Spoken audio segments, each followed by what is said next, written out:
अग्निपंख प्रोडक्शनच्या अर्हास या लघु चित्रपटास 2023 अवॉर्ड जाहीर. Production Agnipankh production. लेखक आणि दिग्दर्शन रशीद निंबाळकर. निर्माता गिरीश यशवंत गवळी. संकलन दामोदर पवार. अभि शिंदे. कलाकार परमेश्वर Jadhav, Usha Nimbalkar, Didi Nimbalkar. English subtitle Agast Kabir. Art director Prithvi Kamble.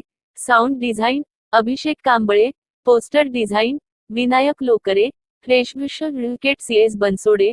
Santosh Chavan. रंगभूषा साहेबराव जाधव, उषा निंबाळकर व महादेवी निंबाळकर. प्रोडक्शन टीम केशव भारत गोरखे, अजय चवरे, सचिन वाघमारे, राहुल सरवदे, रिलाई पटेल, ज्ञानेश्वर पवार, अभिनंदन गवळी, नितीन रणदिवे. विशेष आभार यशवंत विश्वंभर गवळी, डॉ. जय भीम, सूर्यभान शिंदे, राम पवार, अंकुश चव्हाण, रावसाहेब चव्हाण, राजू चव्हाण, संपत निंबाळकर, शरद चव्हाण, विलास निंबाळकर, संदीप जाधव, कैलास जाधव, यशवंत चव्हाण. व अवॉर्ड घेताना पोस्टर दिग्दर्शक, फोटो दिग्दर्शक आणि कलाकार. लोकेशन वाशी, बेलापूर, पेनूर, मोहोळ, कुर्ला, मानखुर्द, नवी मुंबई. ही बातमी वृत्त संकलन केली आहे एक्सप्रेस न्यूज 17. उपसंपादक रामदास चौगुले यांनी.